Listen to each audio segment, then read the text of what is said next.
Hi, and welcome to episode 4 of the All You Need Is Love podcast. My name is Leah, and this is a knitting podcast. If this is your first time watching, welcome. Thank you for checking the podcast out.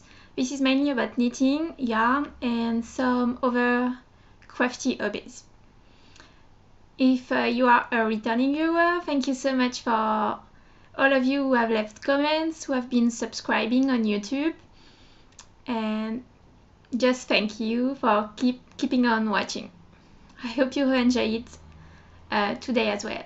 So I'm recording on Friday. It's the 8th of May, which is a bank holiday in France. So it's been a pretty quiet and slow day so far. I've mostly been knitting and watching a few episodes of Doctor Who. So I thought I would take a little break and record the podcast for this week. I have 2 finished objects and 3 works in progress to show you, as well as a little announcement for the end of the podcast. So I figured we should start with works in progress this week. First is my Battersea top, which you've seen already. It's almost over, so you remember it. As you can see, it's better maybe from this side. I'm onto the final part of the top, which is going to be twisted rib. And I'm just doing a few short rows before I start, so I can give it a little round shape at the bottom. I don't know if you can tell. So I did a few short rows here and here. And I'm doing it for the back side right now, and then I will do like 1 or 2 inch of twisted rib, but I don't have that much yarn left, so basically I'm going to keep on going until I run out. So in case you haven't seen it last week, the pattern is called Battersea, and it's by Valerie Miller. I think her blog is called Knitbook. And it's a free pattern. You can find it on Ravelry. It's made with worsted weight yarn. I'm using cotton from We Are Knitters in the aquamarine color. And it's a gorgeous textured top, perfect for spring, with short sleeves. You can see I've already finished the sleeves. I added like 1 inch of twisted rib on both sides. So I think it's going to be finished by tonight. At least I'm hoping, because I really want to start wearing it.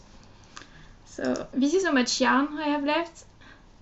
That's actually like a top I had started last year, but never finished. I already did like the front side. So I'm basically ripping out as I knit on the other top. It's, I guess this is what I was telling last week about not feeling guilty about frogging, because this yarn is already becoming a new project, which I'm loving a lot more than I did this one. So, like I said, it's okay to frog. My second project are my socks.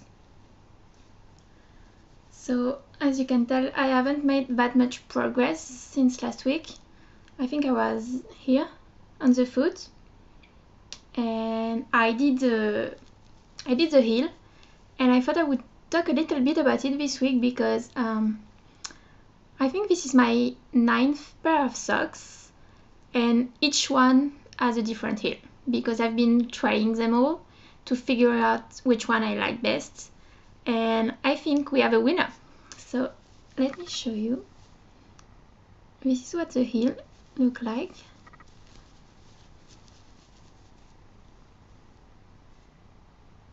So here.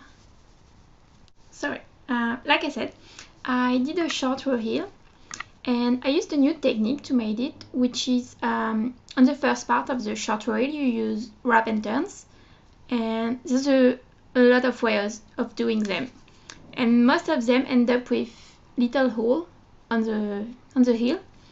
But this time around I used one that comes from the shadow wrap tutorial, and it's called twin stitch knit and twisting purl, whether you're on the knit side or on the purl side, and it gave a perfect looking heel. Like you can see, there's no holes, no bumps, no extra fabric, whether it's on the outside or on the inside, and I just really like the look of it. So I think once the pair of socks is done, I'm going to do a little tutorial on the blog to basically tell you exactly like my process for doing this heel, because I made a few modifications from the shadow app tutorial. So if you're interested, check out the blog once the sock is done. I think the short row heel is a perfect technique if if you want like a contrast color, whether it's for a contrasting like sock, a regular sock, or if you're using self-striping and you want your heel to be in a different colors. And I also have like a really thin and small heel, and I found out that short row heel is the one that gives me the best fit. Like gusset and heel flap doesn't work for me because it's usually too big and I really don't like the look of it. I've tried the afterthought heel too, but this one is also too big for me, and I don't really like the large bend that it creates. So I really think that this is the heel for me, which sounds like a stupid thing to say, but if you love knitting as much as I do, you probably don't think that it's stupid. So yeah, I'm really pleased with this heel, and I really need to get working on these socks. So as you can see, I'm starting doing a bit of Fair Isle for the cuff. So far it's very simple Fair Isle with like 3 stitch in white, 1 in yellow, 3, 1, and I alternate between rounds so that the whole cuff is has this little pattern. And then there's going to be sort of a diamond pattern, let's say, and some triangles to finish it off. I've made a little chart using, first graph paper and then Excel, and I'm basically just following the chart and making a few changes as I go. And I'm hoping that once they're done, maybe I can share it on the blog if anyone is interested in trying Fair Isle socks. This one are really simple. I think using only 2 colors, if this is your first time, is really the best plan for you, because it's not very complicated, and I can knit with both hands. Like I've learned to knit continental for shawls, for instance, when it's only knit stitches, and I learned English type too. So when I'm doing Fair Isle, I usually like have one strand in my left hand and the other strand is in my right hand, which I think is the simplest way to do Fair Isle knitting. But you can also like have one strand, drop it, take the other one, drop it, and so on. I'm really liking the socks, and I really need to keep working on them. As you can see, I really like mustard yellow because I'm wearing mustard yellow and knitting mustard yellow socks.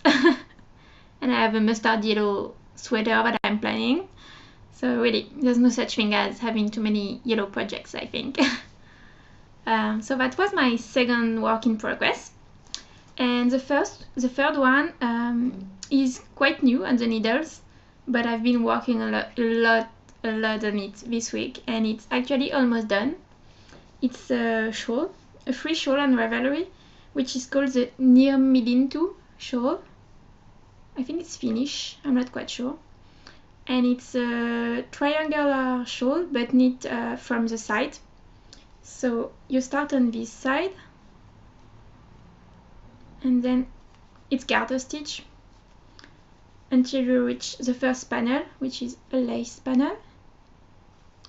Then there's another garter stitch section, the second lace section, And I've just finished the third and last garter stitch section, and I have one more lace repeat to do, and then the shawl will be complete. So that's what, it's pretty big. I'm usually not a huge fan of triangular shawl because I feel like they're usually like too wide this way and not enough, and don't have enough length this way. But because this one was knit from one side to the other, it's quite large. As you can see, it goes like that. And it's not too wide here. So I'm really liking this shawl. Very simple to make. I mean, I started it like 5 days ago, I think.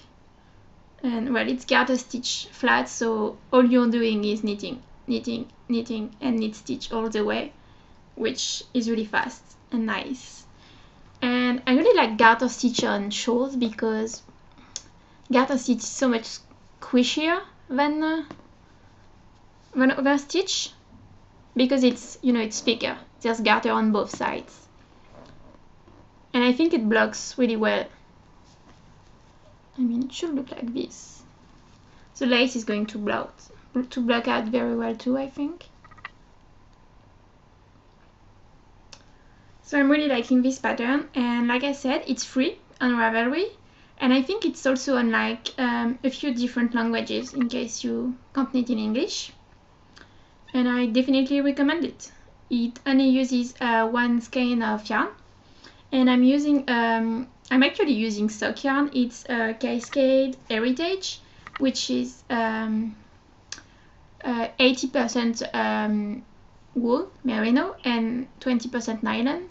This is what I have left to make the last lace section, and it's burgundy wine color, which is definitely one of my favorite colors. I think I'm mostly attracted to, I'd say, fall colors like burgundy, mustard yellow, forest green. They're all my favorite colors. It's not a very spring project, especially because of the color, but I really like it. It's a very mindless shawl to work on. I mean, I've been working on it like when I wake up and at night in bed. I don't even need, like when I'm working on the garter stitch section, I don't need any pattern. So it's just very mindless, and definitely recommend it if you want to try out lace for the first time and are a bit intimidated maybe. It's very simple, and I think it's going to look pretty great. And Maria from the Stitch in Sweden podcast, I've talked about her already last week, I think. I really like her podcast. And she just finished a shawl, and she made the lace section in another color. So basically she has a garter section in a variegated yarn, and then her lace section is in white, which I think creates a completely different looking shawl. So I might even have to knit a second one at some point using contrasting color. And I really like the look of white lace. I feel like I really want to make a full shawl just out of white yarn. It gives a very like vintage look, which I think is very cute. Yeah. I think I would wear it like with anything. A dress, even a pair of jeans. You know, it doesn't have to look like old grandma lace. It can be quite modern, I think. So I really want to give this a try. I'm not quite sure which pattern yet. Maybe something that's completely lacy, like no garter section, just lace for the entire shawl. I guess I have another excuse to go on Ravelry and browse through the patterns. So those were my works in progress for the week, and we are going to move on to my finished objects. Back for finished objects. This week I have two finished objects, and they're both made with the same yarn. The first one is my newborn vertebrae, which is a free pattern on Ravelry. by Kelly Brooker. She has the newborn vertebrae, which is the free pattern, and then she has also 3 other one. So one for baby, one for kids, and a very cute one for mama. So basically it's called the mama vertebrae, and it's this cardigan, only adult size, and I think it looks very, very cute. So I'm really considering getting that pattern and maybe making one for myself. I like the idea of having like an open cardigan, which you can wear on top of anything, like if it's just a little breezy and you don't want a full cardigan. So, and it's very simple, I mean, it's got just plain ribbing for the band, and the rest is just plain stockinette. So I'm very pleased with this tiny little cardigan, and I love the yarn. I think the colors are quite perfect for a baby project. So the yarn is watercolors and lace in the Summer Skies colorway, and it's 100% merino. And it's basically different shades of blue. So there's like light blue, deeper blue, and some sections are almost white, and some are more like light purple, almost pink. I really like this cardigan, and it uses so little yarn. I mean, I didn't weigh my skeins, but if you have like leftover from a small shawl, perhaps just grab some fingering weight yarn and you can make that in like 2 days. One if you're very quick. So that's my first finished object, and because I had some yarn left over, this is what I have now. Just enough, maybe, I think, for my blanket and maybe for a mini skein. So I decided to make a little pair of baby booties to go with the cardigan, and they're probably the cutest thing in the world. So this is the pattern is called Hodge, and it's free on Ravelry. I actually found it. I was looking for a pair of baby beauties, but I wasn't finding any I liked, or most were crochet patterns, and I wanted to knit them. And then I watched Molly's latest episode. So she's the Homespun House podcast, and she just made a pair of these very adorable booties. So basically I was watching her and decided I needed to cast on straight away. And this one I made in one night, and the following morning I cast on this one, and I don't know, I think I made them in like 3 hours maybe. It's very cute. So that's how it looks. So, and basically you fold the brim over, so it looks like this, and it's a very simple pattern. I mean, it's only knit and purl stitches basically, and they're so cute and tiny. I mean, as I knit them, I kept thinking, are they too small? Do I need to start over and with more stitches? Because I just can't believe that there are humans that are tiny enough to fit in those. But apparently, according to my sister, they should fit. So I haven't blocked them yet. Right now they're 7 centimeter wide, and I think once they're blocked, they're going to be like closer to 8 centimeter, which should be perfect for a newborn fit. So definitely recommend those cute booties. If you have a tiny bit of leftover fingering yarn laying around, they're very cute, and I think they make a great gift for new moms. You can make like a hat to match, or a little pair of mittens maybe. I think it's very cute. I can tell I'm going to make a lot more of these tiny boots. So thank you, Molly, for inspiring me once again. I think Molly's podcast is the first podcast I watch. She's on to episode 50 now, but when I started watching, I think she was close to episode 25. and I had just started knitting. It had maybe been like 3 months, and I watched your podcast, and suddenly I realized that there were actually like a lot of young people, like me, in their 20s, that were knitting, and it wasn't like old grandma jumpers. It was cool and modern. And I remember that after I watched episode, I spent like the next week watching all of our back episodes, so all 25 of them. I watched them all. It was like binge watching a TV show. I think, like when you're behind on, I don't know, Doctor Who or Game of Thrones, and you watch them all in one night. Well, I did that, but with knitting podcasts, and I discovered so many patterns and yarns I wanted to try, and then other podcasts.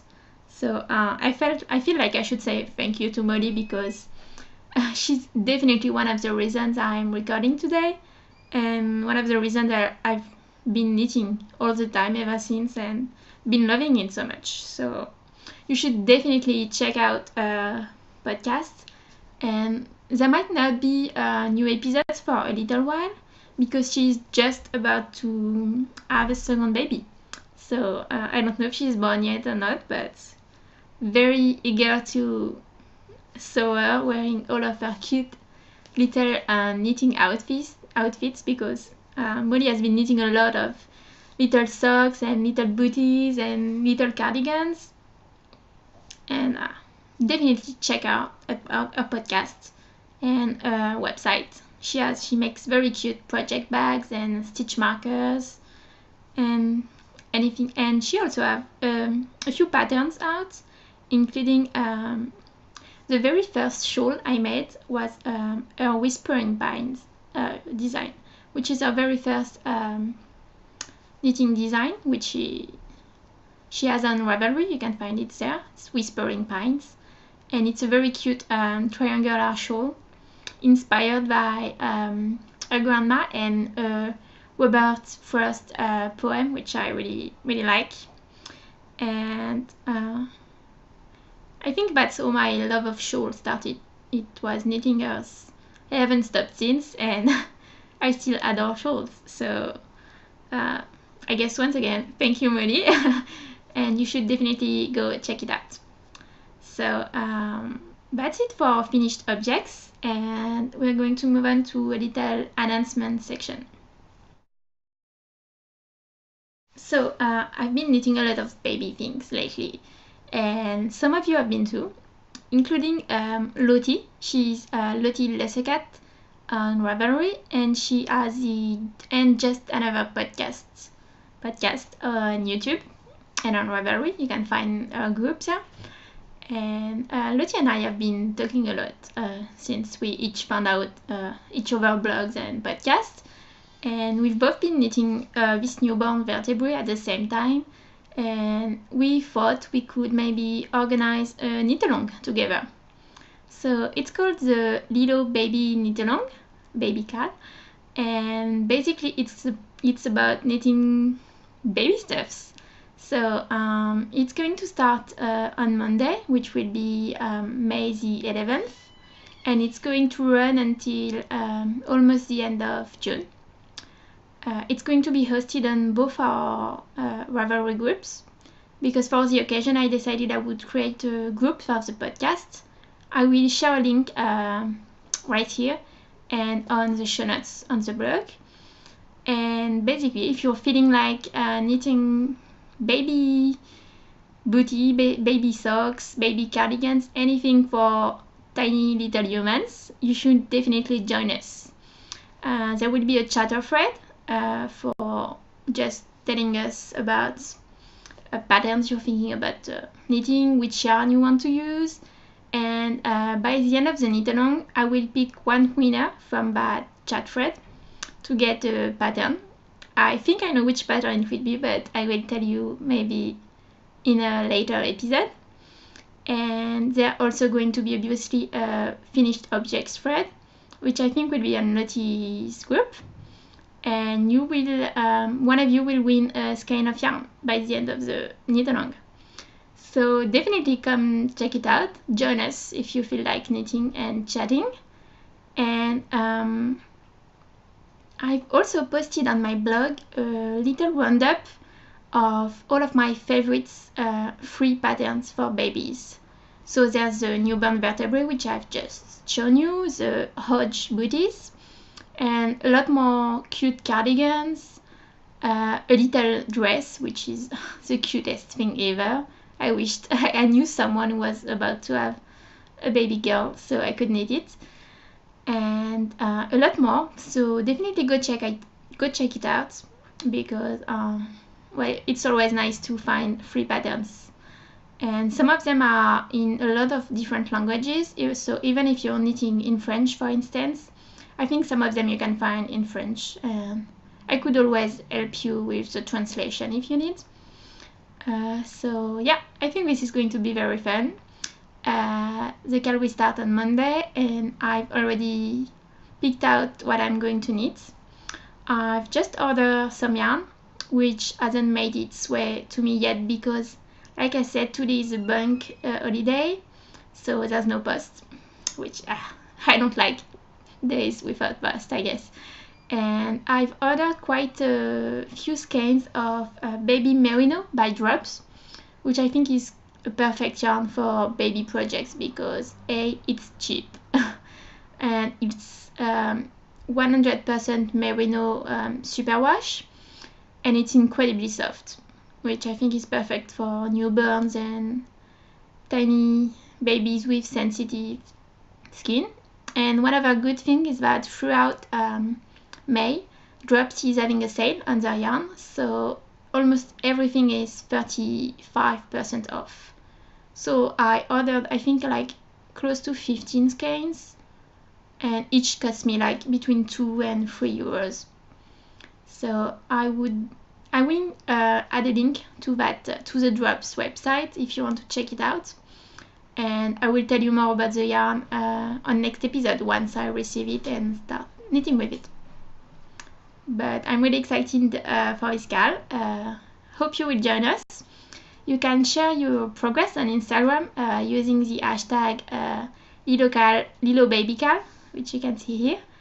And I think it's going to be quite fun. So hope you will find it fun too. And I'm excited for this new week and lots of new knitting projects. As always, you can find the show notes on my blog, which is freezeframe.blogspot.com. I'm on Ravelry as freezeframe and on Instagram as alinor89. If you have any questions for me, whether they are knitting related or just a plain like what are you doing, like a live question, feel free to ask on my blog or on the group, and I will reply either on the thread or on the next podcast. Still excited about recording, so I hope this will continue for a while. Until then, happy knitting and see you next week. Bye!